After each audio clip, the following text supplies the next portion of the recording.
Hello, I'm Clara. I'm 22 years old. I'm really tired, but I need to tell you this story before I fall asleep. It's important because after I wake up, I won't remember anything because I have a rare kind of amnesia.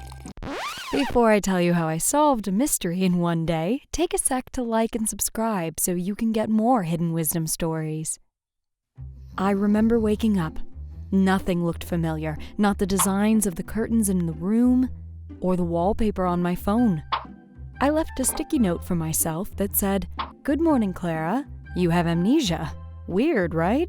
I looked at text message conversations expecting something to jog my memory, but everything was out of context and nothing really made sense. I was almost afraid to open my bedroom door. When I finally mustered enough courage, I saw a pretty boring living room. But I was startled by this woman in the kitchen who asked me if I wanted any coffee. "You're confused. It's okay," she said. "Let me introduce myself. I'm your roommate, Mariah." And then she told me that I made videos for myself so I could remember my life. When Mariah left for work, I looked through the videos on my phone. There were tons of them, but one of them was titled, "Play Me First," so I did. "Howdy, Clara. This is Clara. And I know you're confused because I've been there. The first thing you need to know is that you don't have past memories, and unfortunately, you can't make new ones. But don't despair because I have a plan. I wanted to spread awareness about my condition by making a documentary about what it's like to live with global amnesia, which at this point I was still trying to wrap my mind around. I watched video after video and learned all about myself. I'm in college, and I'm double majoring in social sciences and film studies. And it's probably going to take me forever to graduate.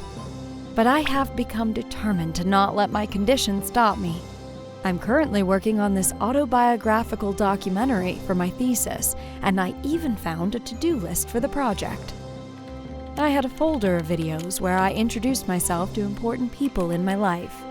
I interviewed family and friends. I learned about my love life when I found this one video. I saw myself laughing with this really cute guy named Finn. He said he was my boyfriend, and we had been together for about 2 years. But when I looked closer, I realized I had a bit of a mystery on my hands. As I was searching through the videos, trying to locate exactly when I lost my memory, I stumbled upon an inconsistency. It seemed that the date of the incident was August 25th. Everything seemed normal during the day. I cleaned my apartment according to my neighbor. I went to classes according to my professors. But in the evening, things got blurry. In a video interview with Finn, he told me we went to dinner and back to his place to Netflix and chill. But then I found this other video of this other guy. His name was Roderick, and we knew each other because we dated. He said in the interview that he didn't know that I had amnesia at first, and he thought I had ghosted him, actually. He told me we had gone out the evening of August 25th. But how could that be? Because Finn said pretty much the same thing. Both of these guys claimed to be my boyfriend, and I thought that one of them must be lying. I wanted to find out because the day after I was supposedly with both of them separately, I woke up in a motel room miles away from home without a memory. And I thought maybe the liar knew something I didn't. If I could figure out who was the liar, I'd be closer to the truth about my blackout. I decided to put on my detective cap and investigate further. I met Finn for lunch and I tried to be subtle. I asked him what we were watching on Netflix the night I came over. He said he couldn't remember. Very convenient. But he was able to show me these texts, where he said he had arrived to pick me up and I wrote to him that I was putting on my shoes. I asked about the date, and he said I fell asleep on his couch, so he drove me home a few hours later.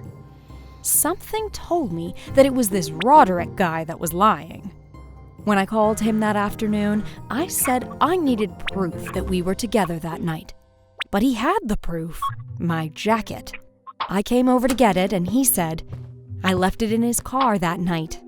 Sure enough, I had pictures in my phone of me wearing the same jacket. And I was more confused than ever now. I asked him about that night, and he said we were together, but disappeared the next day. But Finn said the same thing. The only fact I know is that I woke up in a motel room 800 miles from the address on my driver's license. But what made me black out and what made me drive across the country was still an unsolved mystery.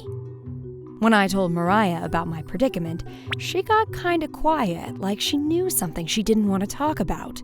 And for the first time, I started to worry that I couldn't trust anybody. She filled me in on something I didn't suspect. She told me that I met Roderick while I was dating Finn, and I admitted to her I was developing feelings for him. Suddenly, a new possibility came up that I hadn't considered. Maybe I couldn't trust anybody because everybody was echoing my own lies back to me. What if I was the liar? The best thing to do was to be honest with both guys, so I set up this social live event. I invited both Roderick and Finn to my virtual apology, and when they both arrived, I took a deep breath and let out my truth. Over the course of today, I discovered that I may have been dishonest with both of you. I don't know the girl that I was yesterday or a year ago when I cheated on you both. I can't change the past, but today I can be honest. I'm sorry, and you both deserve better. After I concluded the event, I was about ready to fall asleep and forget it all. But it wasn't long before Finn was knocking on my door with a bouquet of roses. I let him in, but I wasn't sure why he would bring me flowers after I betrayed him. He said that I didn't know the whole truth, and he feared that he caused my emotional trigger to amnesia. He said that if it's true I cheated on him with Roderick, it was because he cheated on me first. I was shocked, angry, and relieved all the same time. Finn explained that one night, he ran into his ex-girlfriend, and afterward, they started talking and texting. At first, he said it was harmless, just polite society stuff. But then they started talking more, and the texts were getting flirtier and flirtier. Nothing happened beyond the texts, but it was micro-cheating, and he admitted it out of guilt. He said I was pretty upset, and that was about a week before my blackout. He didn't want to be dishonest anymore. I didn't know what to say, and before I could think of anything, Roderick called and interrupted me. I won't cheat with you ever again, I said before he could get a word out, but then he was like, well, you never did. That's what I called to tell you. He couldn't watch me beat myself up for something I didn't do.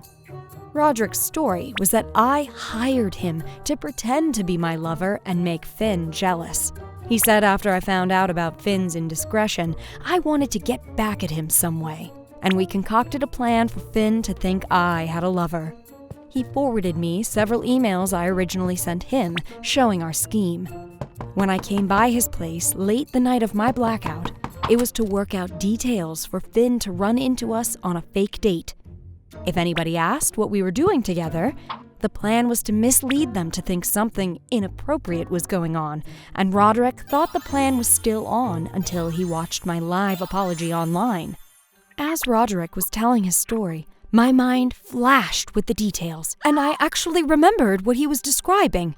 My memory burst back into my head. I remember leaving Roderick's car feeling kind of grody. I was angry and willing to jeopardize my own morals just to get back at Finn. I was becoming someone I never wanted to be, and the emotions were too much for me. And I sort of slipped into this zombie-like state. I drove past my apartments and just kept going and going on down the road, following my headlights to nowhere. I blacked it all out and lived in the dark for a year. But now that I'm awake, I can see things clear as day.